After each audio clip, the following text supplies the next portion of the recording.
তাকবীর নারায়ে তাকবীর নারায়ে তাকবীর আল্লাহু আকবার। জামাতের কর্মীরা সারা পৃথিবীতে কালেমার দাওয়াত দিয়ে যাবে। কোরআনের আলোকে সমাজ বিনির্মাণে, কোরআনের আলোকে সমাজ বিনির্মাণে হাজার জুলুম বাধা উতরে যাবে। আমার সাময়িক অসুস্থতার পর আল্লাহ তাআলা আবার ক্রমান্বয়ে জাতির সামনে আমাকে আসার তৌফিক দান করছেন, আলহামদুলিল্লাহ। আজকের এই দিনটি আমাদের জন্য অতি আনন্দের, অতি ভালোবাসার এবং খুবই গুরুত্বপূর্ণ। বাংলাদেশ জাতি হিসাবে এখানে মিলেমিশে আমরা মুসলমান, হিন্দু, বৌদ্ধ, খ্রিস্টান দশকের পর দশক ধরে বসবাস করে আসছি। দুনিয়ায় সাম্প্রদায়িক সম্প্রীতির যে কয়টি দেশ আছে উল্লেখ করার মতো বাংলাদেশ এই জায়গাটায় বিশেষ স্থান দখল করে আছে। এখানে যারা আছেন তারা মানুষকে তাদের কর্তব্যের ব্যাপারে সতর্ক করেন, মানুষকে সুস্থ সুন্দর একটি সমাজ গঠনের জন্য উদ্বুদ্ধ করেন, মানুষকে পরস্পরের কল্যাণকামী হওয়ার জন্য তারা উপদেশ দেন। তারা রসুল করিম সাল্লাল্লাহু আলাইহি ওয়াসাল্লাম মানব জাতির প্রতি যে ঐতিহাসিক দায়িত্ব পালন করেছেন, দ্বীনের আহ্বানকারী হিসাবে, দাঈল আল্লাহ হিসাবে, এ দায়িত্বটা তারা পালন করেন। আজকে খুবই ভালো হতো সারা বাংলাদেশের ময়দান, এমনকি দেশের গণ্ডি অতিক্রম করে অনেকেই বিশ্বে দাঈল আল্লাহ হিসাবে যারা কাজ করেন তাদের অভিজ্ঞতা এবং অবজারভেশন যদি নিজ কানে শুনতে পারতাম অনেক ভালো লাগতো। কিন্তু সময়ের সংক্ষিপ্ততার কারণে এই পর্বটা আমাদের হয়ে ওঠেনি। সম্মানিত উলামায়ে কেরাম, এটি ঠিক যে বাংলাদেশের 90.8% মানুষ আদমশুমারি, সর্বশেষ আদমশুমারি অনুযায়ী মুসলমান, বাকি হিন্দু, বৌদ্ধ এবং খ্রিস্টান। কিন্তু আমরা এখানে ধর্মের ভিত্তিতে জাতিকে বিভাজিত করার পক্ষে নই। আমরা একটা ঐক্যবদ্ধ জাতি দেখতে চাই। এদেশে আমরা যেমন নিজেরা আল্লাহ তাআলার দরবারে দরখাস্ত করে পয়দা হওয়ার জন্য কোনো উদ্যোগ নেইনি, ঠিক অন্যরাও আল্লাহর ইচ্ছাই এখানে পয়দা হয়েছে। মানুষের সামনে বিভিন্ন ধর্ম মত আছে। আল্লাহ তাআলা বিবেকের শানিত শক্তি দান করেছেন। মানুষ তার বিবেচনা এবং বিবেকের জায়গা থেকে সে ধর্মকে গ্রহণ করবে। এ জায়গায় আমাদের দায়িত্বটা কি? আমাদের দায়িত্ব হচ্ছে আল্লাহ তাআলার দেওয়া শাশ্বত বিধান, সকল নবীদের শেষ নবী, পূর্ণাঙ্গ বিধান এবং খাতিমিন নবিয়্যিন, এর মাধ্যমে দুনিয়াবাসীর জন্য যে আলোকিত বিধান বা সংবিধান পাওয়া গিয়েছে আল কোরআন, এবং এই আল কোরআনকে বাস্তবায়ন করতে গিয়ে নবী করিম সাল্লাল্লাহু আলাইহি ওয়াসাল্লাম তার ফিকির, তার দাওয়া এবং তার কর্ম, এই সবগুলার অনুসরণ করা এবং মানুষকে এগুলার অনুসরণের আহ্বান জানানো। কেন? মানুষ সমাজবদ্ধ জীব, মানুষ একা একই বাঁচতে পারে না, বাঁচা অসম্ভব। এই সমাজে চলতে গেলে পরস্পরের সহযোগিতা লাগবেই। প্রাত্যহিক জীবনে এটা একটি অনিবার্য, অপরিহার্য প্রয়োজন। এটাকে উপেক্ষা করার শক্তি আমাদের কারণেই। এবং সেই ক্ষেত্রে আমি যখন নাগরিক সেবা নেব, সেই নাগরিক সেবা যারা দিবেন তাদের বিভিন্ন ধর্ম, বর্ণ, গোত্রের পরিচয় থাকতে পারে, কিন্তু সেবার জায়গাটায় তিনি একজন সেবক, আর গ্রহীতার জায়গায় আমি একজন গ্রহীতা। বাজারে আমরা সওদা করতে গিয়ে প্রথমেই জিজ্ঞেস করি না যে আপনার নাম কি, আপনার ধর্ম কি। প্রথমেই দেখার চেষ্টা করি আমি যে সওদাটা কিনতে এসেছি মানসম্মত সেই সওদা এই দোকানে আছে কিনা। যদি থাকে এবং তার দামটাও যদি আমার কাছে গ্রহণযোগ্য হয়, যথাযথ মনে হয়, তাহলে আমি এটা দেখেই কিন্তু আমি আমার সওদা কিনবো। বিশেষ করে আমরা যারা সাধারণ শিক্ষায় শিক্ষিত, আমরা যখন প্রাইমারি স্কুল থেকে মেডিকেল কলেজ বা বিশ্ববিদ্যালয় পর্যন্ত যারা লেখাপড়া করেছি বা করেছেন, তারা তো একই বেঞ্চে বসে বিভিন্ন ধর্মে বর্ণের মানুষেরা, আমাদের সহপাঠীরা, একই শিক্ষকের শিক্ষা আমরা গ্রহণ করেছি। সেই ক্ষেত্রে কেউ কাউকে তাড়িয়ে দেয়নি যে তুমি অমুক, এখানে বসার অধিকার তোমার নাই, তুমি মাইনরিটি, তুমি কেন এখানে, এটা কেউ বলেনি। এটা বলা হচ্ছে হীনমন্যতা। এটা তার অধিকার, সে এটা পাবে। আমার যেমন অধিকার তারও তেমন অধিকার। এই ধরনের একটা কেয়ারিং সোসাইটি বা একটা দরদি সমাজ, এই সমাজটাই রসুল করিম সাল্লাল্লাহু আলাইহি ওয়াসাল্লামের নেতৃত্বে মদিনায় কায়েম হয়েছিল। মদিনার ইহুদিদের ব্যাপারে শাস্তিমূলক কিছু পদক্ষেপ নেওয়া হয়েছিল। এটি এ কারণে নয় যে তারা একটা নির্দিষ্ট ধর্মের অনুসারী এবং তারা ইসলাম কবুল করেনি, এটার জন্য নয়, বরং এটা ভিন্ন কারণে। এই কারণ যে দেশে যার দ্বারাই ঘটবে সে কোন ধর্মের এটা কেউ দেখবে না, তার উপর অনিবার্যভাবে শাস্তি নেমে আসবে সমাজকে সঠিক জায়গায় রাখার জন্য। সে কাজটাই ওখানে হয়েছিল। অন্যথায় সেই নববী সমাজ থেকে সকলেই ইনসাফ পেয়েছে, তার অধিকার পেয়েছে, কাজের সুযোগ পেয়েছে, সব কিছুই পেয়েছে। ইসলামের এই অনিবার্যতা এবং প্রয়োজন শেষ হয়ে যায়নি এবং এটা শেষ হবে না। যতদিন কিয়ামত না হবে, যেহেতু এটা আল্লাহ তাআলার পক্ষ থেকে সর্বশেষ বিধান, মহান স্রষ্টা যিনি শুধু মানুষ জাতিকে পয়দা করেননি, দৃশ্য অদৃশ্য আমাদের সামনে যত সৃষ্টি আছে এই সব কিছুর স্রষ্টা হচ্ছেন তিনি সব কিছুর খালেক, বাকি সব মাখলুক। এই বিধানটা তার পক্ষ থেকে এসেছে। তিনি যেহেতু সমস্ত সৃষ্টিকে সৃষ্টি করেছেন, সেই কারণে তার সৃষ্টিকে তার চাইতে বেশি ভালোবাসতে পারে এ দাবি কেউ করতে পারবে না। আর কোরআন আমি যতটুকু বুঝেছি এটা শুধু মুসলমানদের জন্য তো নয়, মানব জাতির জন্য নির্বিশেষে, এবং আমি দেখি যে না, এটা সৃষ্টির জন্য, অপরাপর সৃষ্টির জন্য। কারণ কোরআনের মূলনীতির মধ্যে বলে দেওয়া হয়েছে কোন সৃষ্টির সাথে কী আচরণ করতে হবে। কোরআনের এই বয়ানে দুইটা হকের কথা এসেছে। হকুল্লাহ, আল্লাহ তাআলা যিনি আমাদের স্রষ্টা, তার কি অধিকার তার সৃষ্টির উপরে। আরেকটা হচ্ছে হকুল ইবাদ। এখানে বলা হয়নি হকুল ইনসান, হকুল ইবাদ। সমস্ত সৃষ্টি ইচ্ছায় হোক অনিচ্ছায় হোক আল্লাহ তাআলার ইবাদত করে, গোলামি করে, তার সেট করা নিয়ম মেনে চলে। এই দুনিয়ার ইতিহাস হাজারো বৎসরের, কিন্তু কোথাও কেউ দাবি করে না যে আগে সূর্য উঠত পূর্ব দিকে, এখন উঠে উত্তর দিকে, এটা কেউ দাবি করে না। সূর্য তার অবস্থান পরিবর্তন করতে পারবে না, কারণ এটি আল্লাহ তাআলা তাকে সেট করে দিয়েছেন যে যতদিন দুনিয়া থাকবে ততদিন তাকে ওই দিকেই উঠতে হবে এবং ওই দিকে পড়তে হবে। তবে শেষ দিনটায় তার উত্থানটা হবে ভিন্ন দিক থেকে, উল্টা দিক থেকে। সেইটা ওই দিন শেষ হওয়ার দিন, সেই দিন হবে ভয়াবহ দিন। আল্লাহ তাআলা সেই ভয়াবহ দিনকে উপলব্ধি করে মানব জাতিকে সঠিক পথে চলার তৌফিক দান করুন। তো এরকম সব কয়টি সৃষ্টি আল্লাহর সিদ্ধান্ত মানতে গোলামি করতে বাধ্য। এমনকি মানবের দৈহিক সত্তা, সে ইচ্ছা করুক অথবা না করুক, আল্লাহর গোলামিতে লিপ্ত আছে। যারা আল্লাহর উপর ঈমান আনেন না বলেই বলেন, তারাও লিপ্ত। কিভাবে? আমাদের এই মুখমণ্ডলটাই যদি আমরা সামনে আনি, কপালের নিচে দুটো চোখ আছে, চোখের কাজ হচ্ছে দেখা, দর্শন। নাক আছে, তার কাজ হলো ঘ্রাণ নেওয়া, শ্বাস নেওয়া, ফেলা। মুখ আছে, তাই দিয়ে কথা বলা, খাওয়া দাওয়া করা, পান করা। আল্লাহ তাআলা যে কাজের জন্য যে অর্গানকে সেট করেছেন, কানের কাজ হচ্ছে সে শুনবে। এটা চোখ বলতে পারবে না যে বহুদিন ধরে দেখে আসলাম, কান ভাই তুমি এখন একটু দায়িত্ব নাও, একটু দেখার দায়িত্বটা তুমি পালন করো। এটা কি হবে? ইম্পসিবল। আল্লাহ যে কাজের জন্য যে অঙ্গকে তৈরি করেছেন, সেই অঙ্গ সেই কাজই করে চলছে। এটি আল্লাহর গুলামি, ওই অঙ্গের। কিন্তু মানব সত্তার রুহানি গুলামি, তার আত্মার গুলামি, তার চিন্তার গুলামি, তার সিদ্ধান্তের গুলামিটাই আল্লাহ তাআলা প্রকৃতভাবে চান। যারা গুলামি মানে হচ্ছে আনুগত্য স্বীকার করা, যারা আল্লাহ তাআলার পরিপূর্ণ আনুগত্য স্বীকার করে, আল্লাহ তাআলার পক্ষ থেকে তাদের জন্য আমান, নিরাপত্তা দেওয়া হয়, তারা শান্তি পায়, তারা সম্মানের সাথে থাকে, তারা দুনিয়ার কোনো আল্লাহ ছাড়া অন্য কারো কাছে মাথা কখনো নত করে না। তাদের সম্মানের মাথা এক জায়গায় নত হয়, সেটি আল্লাহ রাব্বুল আলামিন।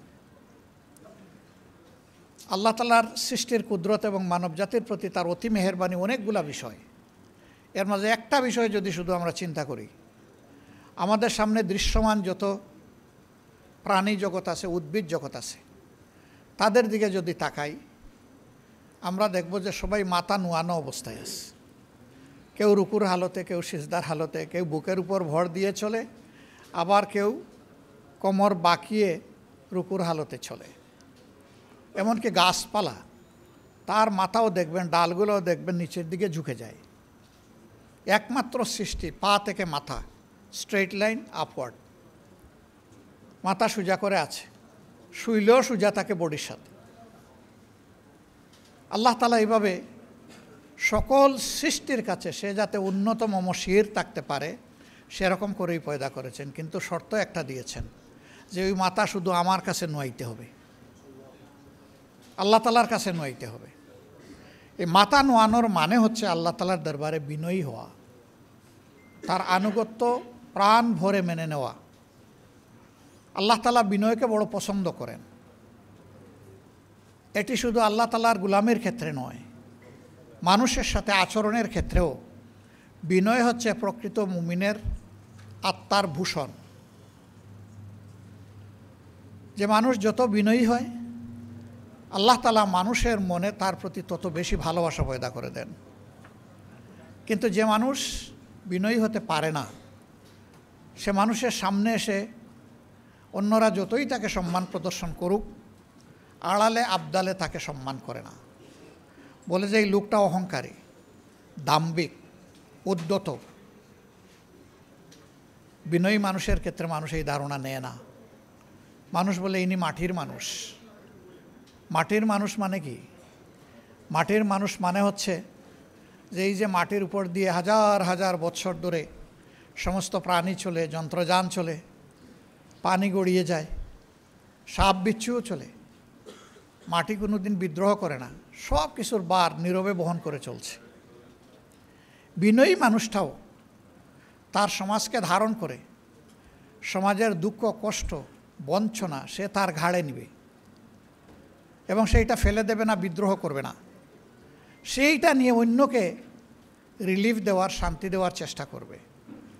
সম্মানিত বন্ধুগণ, আল্লাহ তাআলার পক্ষ থেকে মানুষকে সেই বিনয়টাই অবলম্বন করতে বলা হয়েছে। ইবাদুর রহমানিল্লাযীনা ইয়ামশুনা আলাল আরদি হাওনা ওয়া ইযা খাতাবাহুমুল জাহিলুনা ক্বালু সালামা। রহমানের অনুগত বান্দারা জমিনে যখন চলাফেরা করবে তখন তারা বিনয়ের সাথেই চলাফেরা করবে। তবে জীবন চলার পথে বিভিন্ন জায়গায় বিভিন্ন চ্যালেঞ্জ আসবে। কিছু মানুষ তার বিনয়ের পথটাকে রুদ্ধ করে দিতে চাইবে, তার সরল এবং সত্য পথের উপর চলাকে বন্ধ করে দিতে চাইবে, তাকে বিভিন্ন প্রশ্নমানে জর্জরিত করবে, কুতর্কে জড়াবে, তার উপর মিথ্যা অপবাদ আরোপ করবে। এরকম যদি কোথাও কারো সাথে মোলাকাত হয়ে যায়, প্রথমে বিনয়ের সাথে সহজ সরলভাবে তার সাথে আলাপ হবে। যদি মনে হয় যে সে তো হার মানার লোক না, সে যে কোনো মূল্যে সত্য মিথ্যা হোক সে জিততে আসছে, এই ক্ষেত্রে আল্লাহ তাআলা সমাধান দিয়ে, ঔষধ দিয়ে বলছেন, এখানে ঔষধ হলো সালামা, ওর শান্তি কামনা করে এখান থেকে চলে যাওয়া, আল্লাহর দেওয়া মূল্যবান সময়কে নষ্ট না করা। ওলামা হজরত, আপনারা চলতে গিয়ে দেখবেন চলাফেরায় যে দিনের ব্যাপারে অনেকেই সেই রকম চ্যালেঞ্জ ছুড়ে দেবে। এই ক্ষেত্রে আল্লাহ তাআলা বলেন নাই যে চ্যালেঞ্জের মোকাবিলায় তুমি আরেকটা শক্ত পাল্টা চ্যালেঞ্জ ছুড়ে দাও। বলেছেন এই ক্ষেত্রে আপনি চলে যান, তার জন্য শান্তি এবং কল্যাণ কামনা করে। হতে পারে আপনার দোয়া তার জন্য বরকতের কারণ হয়ে যাবে, আল্লাহর দরবারে কবুল হয়ে যাবে। সে সত্যকে উপলব্ধি করার জন্য তার দিলের জানালা খুলে যাবে এবং এরপরে হয়তো ওরকম তর্কে সে আপনার সাথে আর জড়াবেই না। আবার যদি তার ভাগ্যে সেই রকম হিদায়া না থাকে, তাহলে আপনি দিনের পর দিন তার সাথে সময় দিতে পারেন, কিন্তু আপনি জোর করে তাকে হেদায়েত দেওয়ার মালিক আপনি নন। হেদায়েতের এই চাবি আল্লাহ তাআলার হাতে। এই জায়গায় অসহিষ্ণু হওয়ার আমাদের কোনো সুযোগ নেই।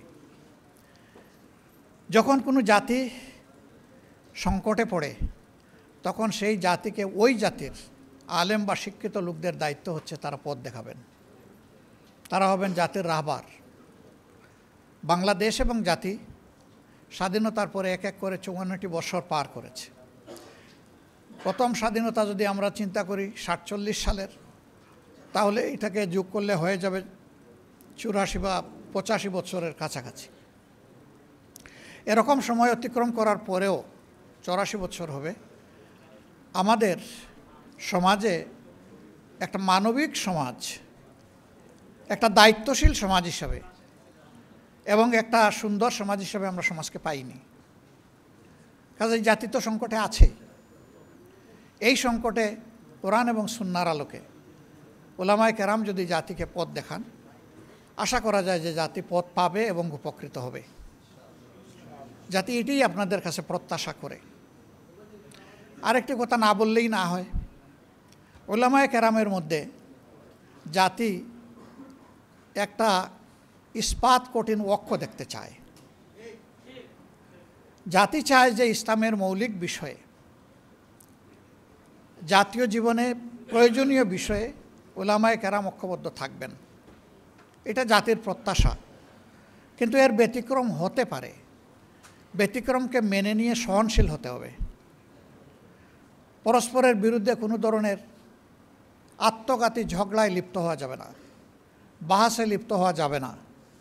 হ্যাঁ, পরস্পরের প্রতি কল্যাণকামী হয়ে ব্যক্তিগত পর্যায়ে কথা বলবো, মন খুলে কথা বলবো। ওনার বক্তব্যটা শোনার মানসিকতা নিয়েও আমাকে যেতে হবে, শুধু নিজেরটা সমঝানোর জন্য নয়। এইভাবে যদি পরস্পরের বক্তব্যের প্রতি আমরা শ্রদ্ধাশীল হই, ইনশাআল্লাহ এই উলামায়ে কেরাম জাতিকে পথ দেখাবেন যেভাবে অতীতে দেখিয়েছেন। আমরা উলামায়ে কেরামের কাছে এটাই আশা করি। আমরা আমাদের বিরাট হক ওনাদের উপর। কোরআন এবং সুন্নাহকে যেভাবে ওনারা ইলমি জগতে ধারণ করেছেন, সমাজের সাধারণ মানুষ এটা করতে পারেনি। আল্লাহ এই যে নিয়ামতটা বিশেষভাবে আপনাদেরকে দান করলেন, এটার শুকরগুজারি তখনই হবে যে এই ইলমকে মানুষের কল্যাণে যখন আপনারা কাজে লাগাবেন। আমরা সেটাই আপনাদের কাছে আশা করি।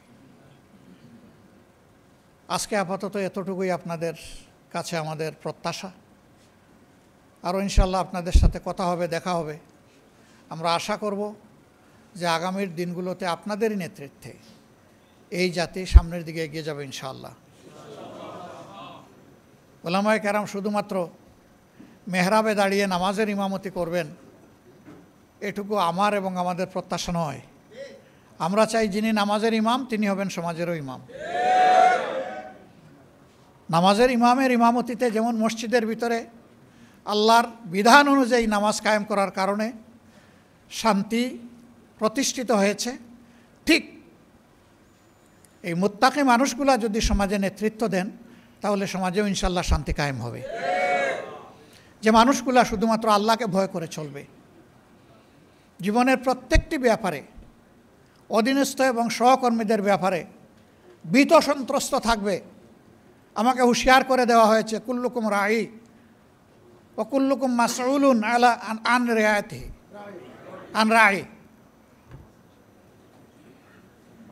যে তোমরা সকলেই দায়িত্বশীল এবং তোমাদেরকে অবশ্যই আল্লাহ তাআলা কিয়ামতের দিন জিজ্ঞাসা করবেন তোমাদের অধীনস্থদের ব্যাপারে। যার দায়িত্ব যত বড় সমাজে, তার জিজ্ঞাসাও হবে তত গভীর। এই ভয় যখন একজন মানুষের অন্তরে থাকবে, একজন ওয়ার্ড মেম্বার থেকে শুরু করে পার্লামেন্ট মেম্বার পর্যন্ত, এই চরিত্রের মানুষ যদি দেশের নেতৃত্বে আসেন, তাহলে আলহামদুলিল্লাহ আমরা যে মানবিক সমাজ আশা করি সেই সমাজ প্রতিষ্ঠিত হওয়া সম্ভব। এর বাইরে গিয়ে জ্ঞান, বিজ্ঞান, দুনিয়াবী যোগ্যতায় পারদর্শী দক্ষ লোকেরা সমাজ পরিচালনা করলে এবং তাদের অন্তরে সেই জবাবদিহির ভয় না থাকলে কি হয় তা তো আমরা দেখছি, নতুন করে তো দেখার কিছু নেই। আমার বলতে কোনো দ্বিধা নেই, শিক্ষিত সমাজের সকলে নয়, কিন্তু শিক্ষিত সমাজের একটা অংশের মানুষ যে ক্ষতি জাতির করে, সারা সাধারণ দেশবাসী কোটি কোটি মিলেও সেই ক্ষতি জাতির করতে পারে না, এই যোগ্যতা তাদের নাই। কলমের খুঁচায় একজন মানুষের জাতির কিসমত যেভাবে ধসে পড়ে, 1 কোটি মানুষ একত্রিত হয়েও সেই ক্ষতিটা করতে পারবে না। এই ক্ষেত্রেও উলামায়ে কেরামের বিশেষ দায়িত্ব রয়েছে জাতিকে জাগ্রত করার, সতর্ক করার। আপনারা সেই খেদমত আঞ্জাম দিবেন আমরা আপনাদের কাছে আশা করি। কোরআনের আলোকে, কোরআনের গল্পই মানুষের জন্য যথেষ্ট। এখানে আহসানুল কাসাস আছে, সুন্দর সুন্দর জীবন ঘনিষ্ঠ গল্প আছে। এই গল্পগুলো মানবজাতির জন্য আল্লাহর পক্ষ থেকে নিয়ামত হিসাবে উপহার, যে এইরকমই অতীতে মানুষগুলোর সাথে আল্লাহ তাআলা হয় তার রহমত বর্ষণ করে সাহায্য করেছেন, অথবা তাদের দুর্বৃত্তপনার কারণে আল্লাহ তাআলা তাদেরকে শায়েস্তা করেছেন। এটি যথেষ্ট, এর বাইরে আর কোনো গল্প আমাদের আনার প্রয়োজন নেই। এটি যথেষ্ট। সারা জিন্দেগি এই গল্পগুলো বললেও ওই গল্পের যে হাকিকত এটা আমরা শেষ করতে পারবো না উপলব্ধি করে। এটা একটা কন্টিনিউয়াস প্রসেস। আল্লাহ তাআলা আমাদেরকে তৌফিক দান করুন। সাংবাদিক বন্ধুরা কষ্ট করে এসেছেন সকালবেলা, সাধারণত সারা রাত তারা কাজ করেন, আর সকাল 11:30 পর্যন্ত তারা বিশ্রাম নেন। আজকে তাদের বিশ্রামের সময়টা আমরা কেড়ে নিয়েছি। আমরা আপনাদেরকে বিশেষভাবে ধন্যবাদ জানাই এবং কৃতজ্ঞতা জানাই। এই জাতি গঠনে আপনাদের হাতিয়ারটা বড় শক্তিশালী হাতিয়ার।